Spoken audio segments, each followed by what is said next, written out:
제가 읽어드린 대로 이 고린도전서 8장 1절에서 13절은 여러분들이 잘 알아둬야 됩니다. 그래서 제가 제목을 우상의 제물과 성도의 양심이라고 정했습니다. 자, 우리나라 경우에 매해마다 아주 매년 추석, 명절과 설 연휴 때마다 제사 음식을 차려놓고 죽은 조상에게 절을 하면서 숭배하는 것이 오랜 관습이에요. 특히 가장 고통스러운 것은 믿는 자와 믿지 않는 자가 섞여 있는 집안이 제일 문제예요.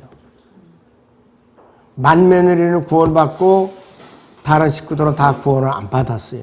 그런 경우에는 맏며느리는 늘 짓눌려 살고 박해를 받고 고통을 받고 산다 이거예요.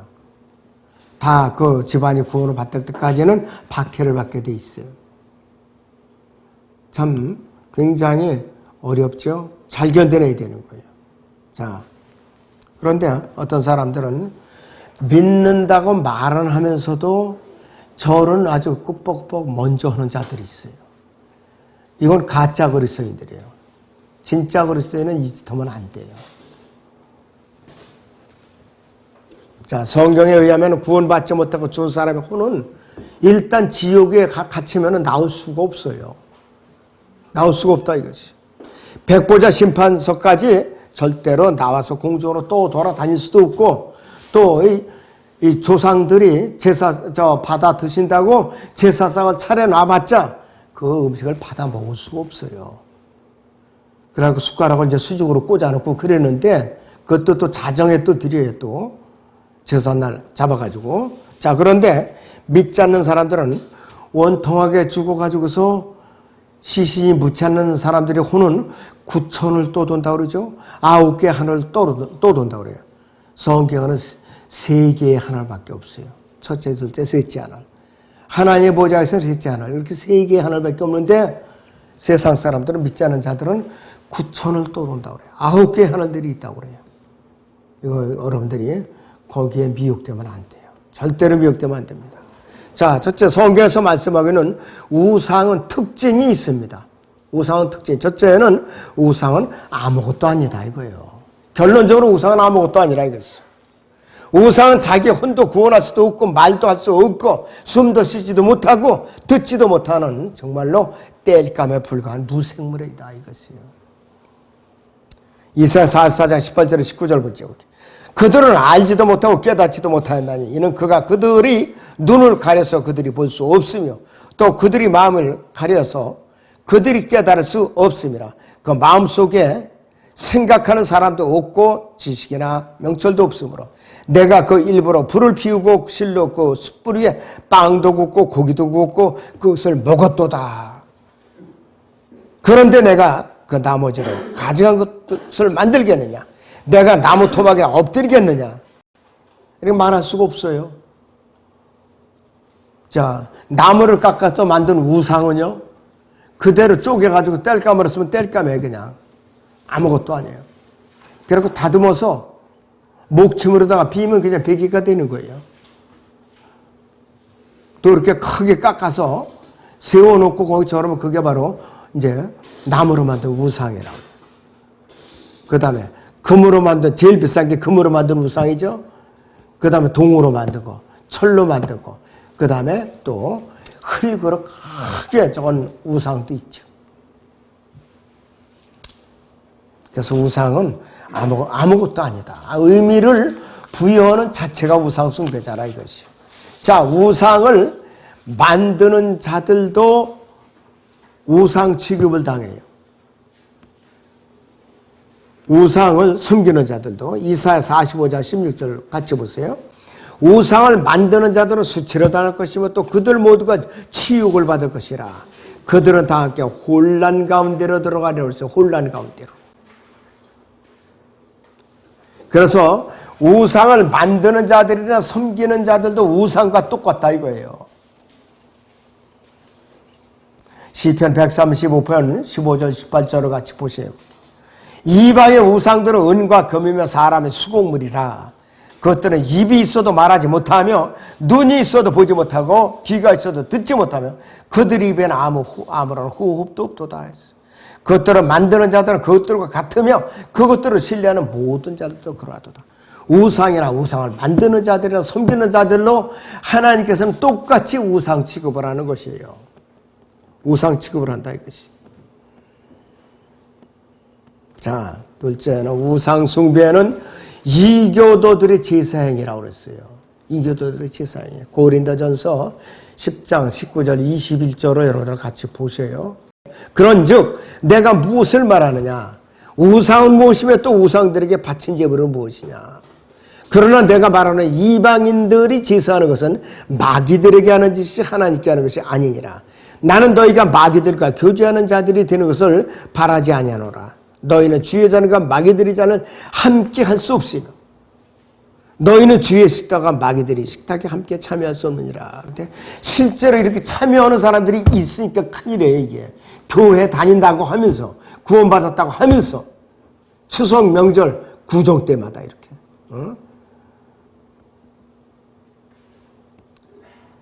평상시에는 교회 다니면서 주일마다 예배 참여하고 그 다음에는 명절이나 추석 때는 이 구정 때는 고향에 내려가서 제상 차려면 거기다 또 제사들이 절하고 그 짓을 한다 이거예요.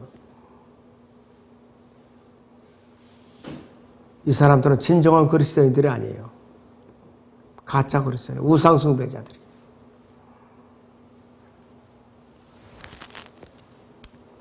자, 고린도 교회에 보낸 바울이 편지에서 우상에게 바친 음식과 관련해서 우상 문제를 거론하고 있는데 그럼 왜 그러냐? 왜 고린도 교회만 그러냐? 그 짝에 우상 숭배 지역이 있었어요.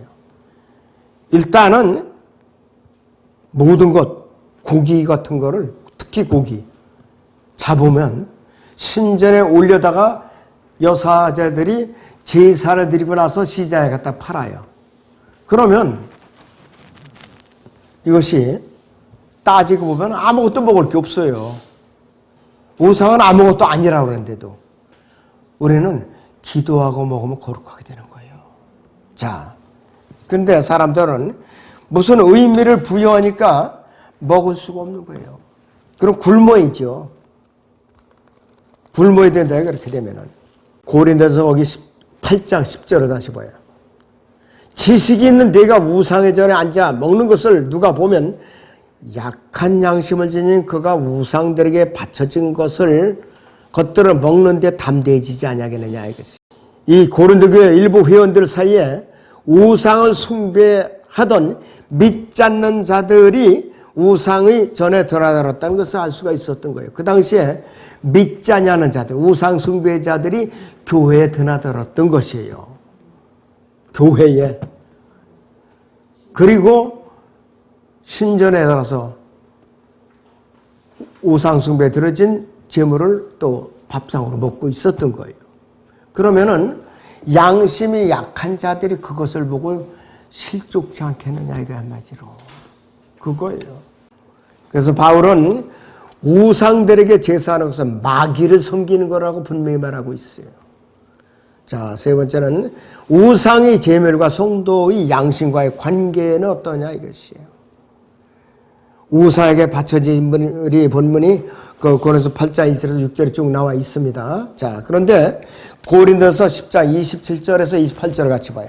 만일 믿지 않는 사람 중에 누가 너희를 잔치에 청해서 너희가 가고 싶거든 양심을 위해 묻지 말고 너희 앞에 차려놓은 것은 무엇이든지 먹으라 이것이요. 기도하고 먹으면 거룩하게 되는 것이요. 만일 어떤 사람이 너희에게 말하기를 이것은 우상들에게 바친 제물이다라고 하고 알려준 그 사람과 양심을 위하여 먹지 말라. 이는 땅과 거기에 충만한 것이 다 주의 것임이니라 그랬습니다. 어떤 사람이 이거 우상에게 바쳐서 저런 거야 알려줬어요.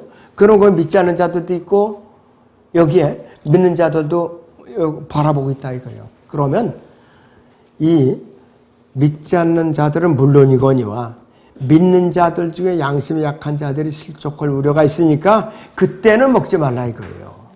그 전에는 묻지 말고 기도하고 그냥 감사하며 먹으면 아무 죄가 안 된다 이거예요. 바로 그 소리입니다. 자, 그래서 우상을 숭배하던 이방인들이 양이나 염소를 잡아서 우상신에게 제물로 바치고 나서 제사가 끝나면은 여사제들이 시장에 내다 팔기도 했다 이것이요. 자, 그러니까 이것을 사다가 이제 요리를 해서 이제 상을 차려놓고 초대한다 이게 대부분이에요. 그런데 이 고린도 교회 성도들이 자기들 앞에 차려진 그 음식이 주피터 신이나 비너스 여신에게 바쳐졌던 제물이라는 것을 뻔히 알고 있는 마당에 그 고기를 먹는 것이 좋은지 어떤지에 대해서 의문이 제기되었을 때 사도 바울은 이 본문 이 고린도서 10장 27절 28절에서 분명하게 정의를 내리고 있는 것이에요. 우상의 제물이라고 일부러 누가 알려주기 전에는 기도하고 의심하지 말고 감사함으로 먹어라. 그런 문제가 없다. 근데 누가 일부러 알려줬다. 그러면은 다른 사람이 양심을 이제 실족시키지 않게 해서 먹지 말라 이 뜻이에요. 자, 사도 바울은 우리가 아는 것은 우상들은 세상에서 아무것도 아니며 그랬어요. 이렇게 결론을 내렸어요. 아무것도 아니라 그랬어요. 그리고 고린도서 8장 4절에서는 하나님은 한 분밖에 계시지 아니한다는 것이라 그랬어요. 나머지 것들은 다 아무것도 아니고 헛거라 이것이에요. 이사야 4장 9절을 보시겠지. 새긴 형상을 만드는 자들은 모두 다 허망하도다. 그들이 기뻐하는 것들은 유익하지 못하리니 그들 자신의 증인들이라. 그들은 보지도 못하고 알지도 못하여 수치를 당하리라. 그 말씀하고 있어요. 그러니까 하나님께서 오직 한 분이시라면은 우상들은 하나님이 아니라는 것을 알 수가 있고, 우상들이 하나님이 아니라면 그 우상들은 우상 숭배자들을 생각하는 것처럼 대단한 존재들이 아니다. 의미를 부여할 필요도 없고 두려워할 필요도 없고 그 앞에 절할 필요도 없다 이것이에요. 하늘이나 땅이나 신들이라고 불리는 많은 존재들이 있어요. 그 고린도서 4장 4절에서는 마귀는 이 세상 신이라고 그러죠. 서탄은. 그리고 또 시편 82편 6절에서는 신들이라고 불러요. 그런데 이것이 에베소 6장 12절에서는 여러 부류로 명칭이 불리고 있어요. 정사들, 권세들, 이 세상 어둠의 주관자들, 높은 곳들에는 영적 악, 이렇게 세 분에서 부르고 있어요. 그래서 이 주들이라고 불리는 존재들이 있는데 이것들은 하나님이 아니라 이것이에요. 하나님께서 오직 한 분 아버지시에요. 믿는 성도들에게는 이들 주들이 아무것도 아니고 신들도 아니라 이것이에요. 바로 우리에게는 오직 한 분 하나님만이 계시다 이것이. 그래서 이 그리스도인에게는 하나님께서 함께 하시는 한 마귀는 아무것도 아니고 신들도 아무것도 아니라 이것이에요. 만물이 그분께로부터 나왔고 하나님께로부터 나왔어요. 또 우리도 하나님 안에 계시요. 그래서 그 아버지 안에 우리 함께 또 예수 그리스도께서 계시니까 우상은 아무것도 아니에요. 더더군다나 아무것도 아니라 이것이에요. 자, 그래서 약한 양심은 상하게 해서는 안 된다 그랬어요. 고린도서 8장 7절 다시 보세요. 그러나 이 지식은 사람마다 있는 것이 아니기에 어떤 사람들은 우상에게 바쳐진 것을 알고 지금까지 우상에 대한 양심을 가지고 먹으므로 그들이 약한 양심이 더러워졌느니라 그랬어요. 영적으로 성숙한 사람은 아무것도 아니에요. 기도하고 거리낌 없이 먹어도 죄가 안 되는데 약한 양심을 가진 사람은 꺼리끼는 거야. 자꾸 이거 먹으면 죄가 되는데 이렇게 하는 거예요. 그런 사람들 앞에서는 먹지 말라 이거예요. 왜? 내 양심이 아니라 그 사람들을 위한 양심이라 이거예요. 그래서 이러한 진리의 지식이 없는 사람들이 대부분이에요. 있는 사람들이 극소수라고요. 그래서 양심이 약하다는 것은 악에게 쉽게 노출되어서 죄에게 휘말려 늙을 수 있다는 것을 말하는 것이에요. 그래서 이 마귀에게 약한 양심을 가진 사람들은 우상에 대한 양심을 가지고 기꺼이 이제 우상에 대한 양심을 가지고 먹다 보니까는 이 사람은 양심 자체가 잘못된 사람들이에요. 잘못됐어요. 그리고 이들의 양심은 더러워질 수밖에 없다 이거예요. 근데 우상에게 바쳐진 음식이라고 해서 특별한 의미를 부여하고 먹기를 꺼린다는 것 자체가 아무것도 아닌 우상에게 특별한 의미를 부여하는 꼴이 되어버리는 것이에요. 아무것도 아니라 이게 아무것도. 그래서 이렇게 되면은 영적으로 약한 성도들이 약한 양심을 갖게 되니까 상처를 입게 되고 실족을 하게 된다는 뜻이에요.